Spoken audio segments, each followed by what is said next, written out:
Our last event on our Castrol program, and the men lining up on the dummy grid for the Bathurst Centenary race, which will be run conjointly with the Australian 500cc Grand Prix. And one of the favourites for that event is this man here from Queensland, number 7, Michael Dowson. Drafted to the Toshiba Yamaha dealer team, and there one of the veterans, Malcolm Campbell, on bike number 3, with Honda team manager Clyde Wolfenden.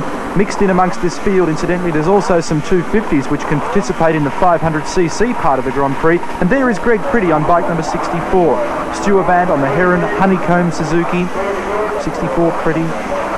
Number 3 is Malcolm Campbell on the VF 1000 Superbike Honda, which will be running in the Bathurst Centenary race. And the field now moves away from the line on their warm-up and exploratory lap around the 6.172 kilometres of the Mount Panorama course. Motorcycle racing taking place here just once a year. They practice on Thursday, on Friday, they race on Saturday and Sunday, and the racing is mind-bendingly spectacular. The man having trouble there at the moment on bike number 8, I think, is Peter Hinton, and his machine being pushed away from the line. It's loaded up and they'll hopefully fire it up for the start of the event. But Stuart Vant, the international who's come out here this weekend on the Heron Suzuki, will be one rider to watch very closely. Tony Hinton will be riding a 500cc machine, one of the old Toshiba Yamaha dealer team bikes. John Pace is out there on the Trevor Flood RGB 500, and John Pace, I'm sure, will put in a pretty hot performance. Indications are that Michael Dowson, as we look here at Jeff McNaughton on bike number 4, the 250 Honda, could be very, very fast on this slightly aging TZ750, which is owned by the Pittman boys from South Australia. But nevertheless, it's a motorcycle with enormous horsepower, and Dowson, having ridden so well in last year's Swan Insurance Series, I'm quite sure can put the machine to very good use. 9 500cc bikes are lining up for the 500 part of the Australian Grand Prix, together with 250s. And then there are those bikes running in the Bathurst Centenary race, which sees machines up to 1000 cc's. Of those machines, there can be super bikes, improved touring machines, prototype motorcycles, and in fact, I think this is going to be a very, very interesting confrontation. Certainly, one would have to say that it would be far more entertaining, not only for the riders, but for the enormous crowd that's built up here this weekend than was last year's Australian 500cc Grand Prix. So we've just come down now from underneath the Hardy Bridge, and we'll grid up on the starting line. Greg Pretty rushes up to the line. He'll be on there and ready to do battle pretty quickly. 36 is John Pace. That's the Trevor Flood bike that I spoke about before. 2 is Roger Prix, Macintosh Suzuki. Winner of yesterday's RI 500, Malcolm Campbell, a former Swan Insurance winner, a former Castrol 6-hour winner. In there is Jeffrey Sale, the winner of this year's Australian 250cc Grand Prix and reigning champion in that class. So there's no shortage of talent. Michael Dowson comes up to the line. 5 in there as well is Norris Sparrow from New Zealand, did well in last year's Swan Insurance Series. The tension now starts to build. The revs will rise. National flag in the air and down. Mal Campbell jumps away from the line very cleanly, and the VF 1000 Superbike Honda, being ridden by the 31-year-old Tasmanian, takes the lead at the first turn. Up Mountain Straight for the first time. Campbell. Oh, Greg Pretty, a dreadful start. A terrible start for the South Australian on bike number 64. He's got a lot of work in front, but look at Michael Dowson around the outside of Malcolm Campbell, and it's Dowson on 7. John Pace on the inside in 3rd place. There's Alan Blanco. 43 went through as well, Tony Hinton. Bill Sayers on 16. More people than I can possibly sort out. And right at the back of the field, 64, Greg Pretty. Past the Castrol Sand Trap at McPhillamy, and the man who leads the field at the moment is Michael Dowson on bike number 7. John Pace on 36, tucked in behind him. Malcolm Campbell dropping back to 3rd on the 4-stroke Honda. Look at the Grand Prix machines as they whiz past our vantage point as they wind their way down to Forest Elbow. Stuart Vant goes through. Then I think it may well have been Roger Prix.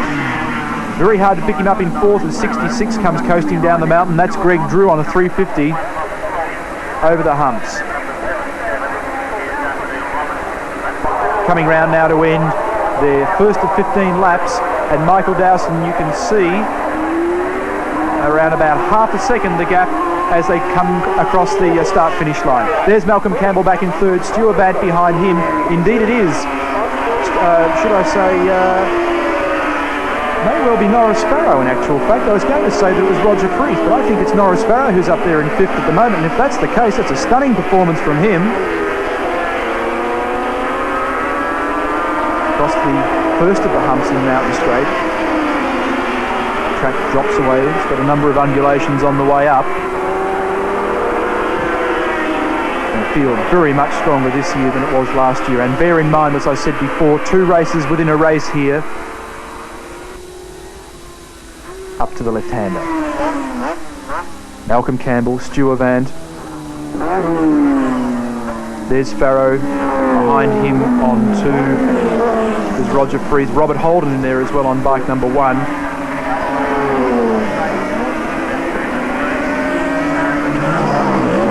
The gap still seesawing between Dowson and John Pace. And Pace, look at him, absolutely hanging everything out to try and keep touch with the leader. It's all arms and legs from John Pace at the moment. A man who has a lot of experience, being backed by a former Mr. Motocross champion, Trevor Flood from Victoria. Mal Campbell goes through, Stuart Vant still giving him plenty to think about. Robert Holden, then followed by Prix, then followed by Farrow.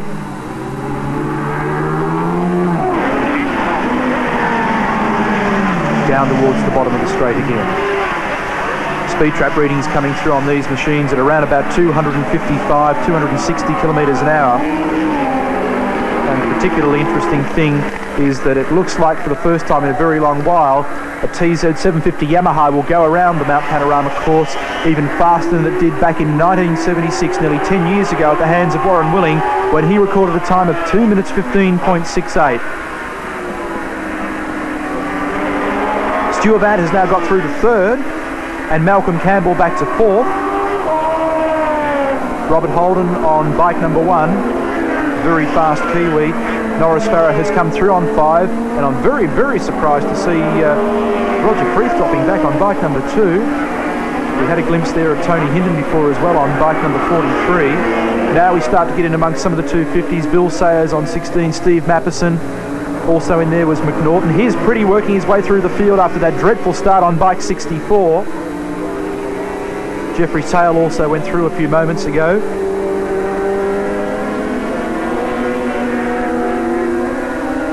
John Pace, leader of the 500 Brigade at the moment. Behind him, Stuart Vant. Been to Australia on a number of occasions, and at the moment doing battle to try and keep out Malcolm Campbell. There's Prix, winner of the RI 500. There is Tony Hinton on 43. Alan Blanco here on bike number 11. 30 comes through, and that's Robert Turton. There's Jeffrey Sale on bike number 10, just ahead of Jeff McNaughton, and Greg Pretty still winding his way through the field.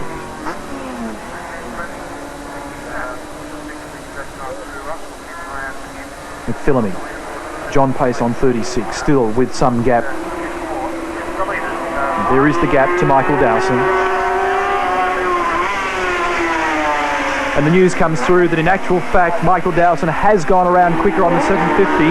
The new lap record as far as those types of machines is concerned has been set at a time of 2:14.29. And that's quite extraordinary. The outright lap record here for motorcycles is held by Andrew Johnson with a time of 2:13.1. on the RS V3 500cc water-cooled Honda. But that's not bad from the TZ750, which is now, quite frankly, starting to get a little bit long in the tooth compared to some of the machinery out there.